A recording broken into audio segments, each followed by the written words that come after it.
Sophia Hill is getting ready to leave the start box. The Australian rider with Humbled Glory, 37.1 for Sophia. The combination that were third at Adelaide a couple of seasons ago, sixth at Maryland last year, having also contested Defender Burley in Great Britain. Well, this a bit of time to rest. Sophia Hill and Humbled Glory just having to work quite hard, you know, wiggling their way through that park question.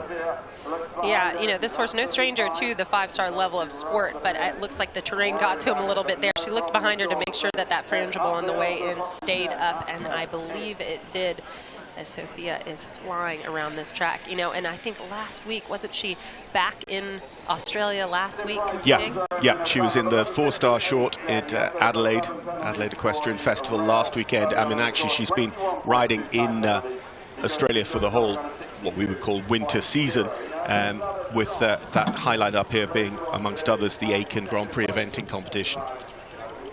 She heads up to these big corners.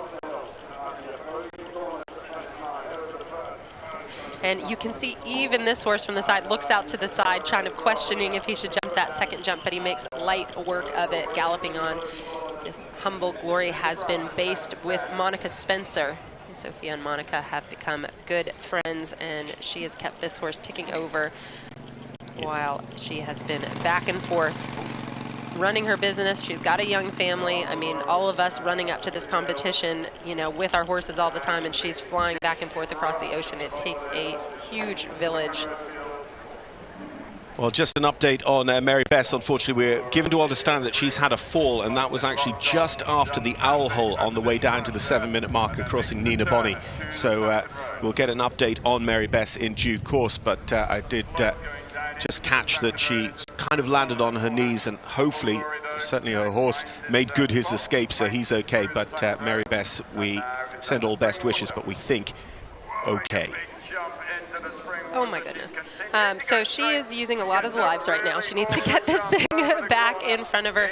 You know, really there she is trusting the partnership and the generosity of this horse. I think anybody else might have gone the long route, but she knew if she could get his ears on those flags, he would go. But she certainly has this gallop here to try and get back in the same partnership with this horse. You know, it's hard when you have such a cross-country machine. If you go out and things aren't going to plan, it can sometimes rattle you a little bit more because it's such unusual territory. I think you just saw the red flag being waved there for Sophia Hill, and that is because they're just going to hold her on course whilst they give any aid necessary to Mary Bess down a little bit further around the course. It means we're also going to hold the start for a second or two. David Dole's familiar red colours there. We're just waiting in the start with Galileo New Mood, and of course Galileo is one we're very much looking forward to seeing. Will tell us a lot about whether we're going to get the time caught today. They have an incredible record against the clock on five-star cross-country. So Sophia being held, Sophia, and the time here will be taken. She will have been flagged down at competition speed at the gallop, and the time will be taken, so she won't be disadvantaged by this. So Sophia Hill looks like she's been given the nod.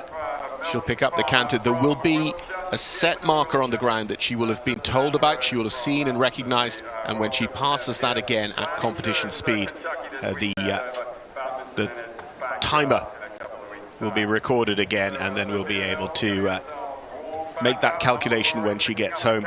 As I say, you know, many times, interesting to hear Sharon say it had happened to her a lot, and she always found it an advantage. I mean, there's the balance. You get the rest, but you also break your rhythm and your plan, and your stopwatch becomes inaccurate. It becomes useless to you somewhat.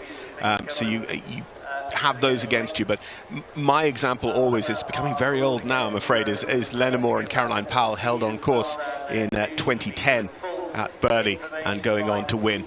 Although I think Laura Collett might have been held on course at Badminton on her way to a win in 21. So I might update my reference.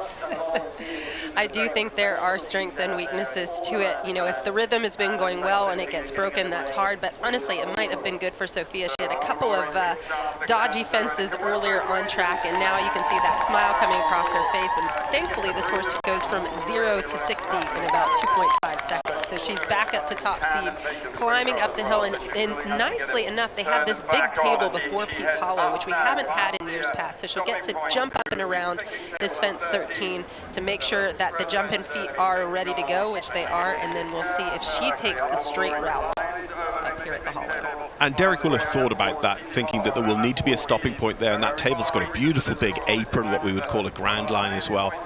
So setting up here for this drop log, a 1.8 meter drop, and then she gets right on her line. Beautiful. You know, and again, if one's going to get held, this is a good one. She has a clock in her head. She knows that she can be fast. She has finished on her dressage score at 5-star. You know, honestly, it would have probably served another horse a little bit better, because I think this horse could run 2 5-stars in a row. Here, coming up to this drop that had Mary Bess have a second stop 2 years in a row, but easy work for Humble Glory. Very nicely done. And to talk about the time, I'm so used to saying 570 meters a minute, and that is very inaccessible, I know that. 21.25, 21 and a quarter miles an hour. Now again, if you're in your car, that might not sound too fast, but can you imagine running a half marathon and another half of that again in an hour? No, that is pretty fast, and that is the average. So at times these guys are up close to 30 miles an hour between jumps, because other times they're dropping down to 13, 14 miles an hour in a complex. This big, beautiful fence there. You see all the crowds back clapping. And, you know, it was fun earlier in the day listening to some of the younger British riders who have been over here for the first time. And one of the girls said, "I know I'm supposed to be focused on what I'm doing, but I was so excited to hear the crowd clapping." And no crowd is better than a crowd at the Kentucky 3-day event. And we see Sophia heading down to the head of the lake. And David getting himself warmed back up. David getting started down at the start. The one that could really challenge the top of the leaderboard with a clear fast round. Coming towards the defender head of the lake, Sophia Hill. Just they will have let Sophia just get a little bit under her belt and make sure that she's not going to incur a problem before they release the start and get David Dole underway. But we'll be back into the rhythm here very shortly. Haven't seen anyone go direct here. She lines up the 2 fences here, 3 strides across. It's a bold 4 to this corner, and she does it easily.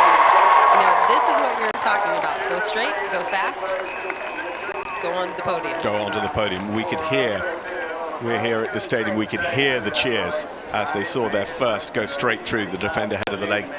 Sophia and Humble Glory just coming back now through what would, in a perfect world, be the 8-minute marker for our contenders here. And I know the calculations are probably already done, waiting to see what her finish time is and very quickly give us a time penalty total. This horse, again, full thoroughbred, just flying across the field here. Unusual prep with her flying back and forth across the globe, but she knows this horse like the back of her hand, and now you see they have really got their groove back. So I think Sharon might have had something there saying that the hold has always served her. It seems to be serving so sweet Sophia. Up on the Normandy bank, 4 steps. 4 steps again. You know, when we were talking about this track earlier, we thought a straight horse and a horse that sees the flags. And a horse like Humble Glory looks like he is really hunting those flags. As long as Sophia can get them between his 2 ears, he knows the job. And look at that gallop. Prior to setting out David Dole and Galileo Newmont. And again, what you don't sense, probably now that the camera has changed, you do. This is quite downhill, so this is a question of balance and collection so that you don't run on through the bridle. That's a little bit of a speed bump, that fence, to just help you balance then for the Cosequin Cove. Yeah, big drop here, direct way straight across. And then hold that right rein direct to moment when you're galloping across the top there at the 5-star. You have a bit of time to appreciate it, and it's more of like a good luck, buddy. We've got a lot to do out there as we see Sophia on the back of the track here. He's ridden 2 horses this morning across the 4-star, so he will be looking to get out there, tackle the 5-star.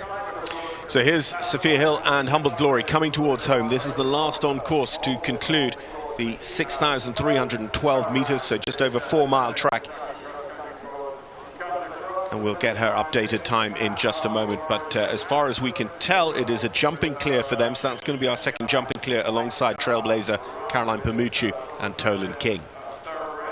We do have Sophia Hill safely home, and Frankie is ready to catch up with her. Well, Sophia, you looked really great out there. You did get put on temporary timeout, as we call it, as there was, of course, that hold on course. What was going through your mind when that happened? Yeah, that was unexpected. I haven't ever been held on course at a big event like this before, but it was actually really nice. I had a few sticky moments in the first part of the course and really used that time to kind of regroup and focus on what I had to do for the second part of the course. And I felt like I rode the second part of the course much better for having had that little bit of time, actually. Well, he was absolutely blazing around when you kicked back up into gear. It looked like you had a gear higher than everybody else. And how did he feel?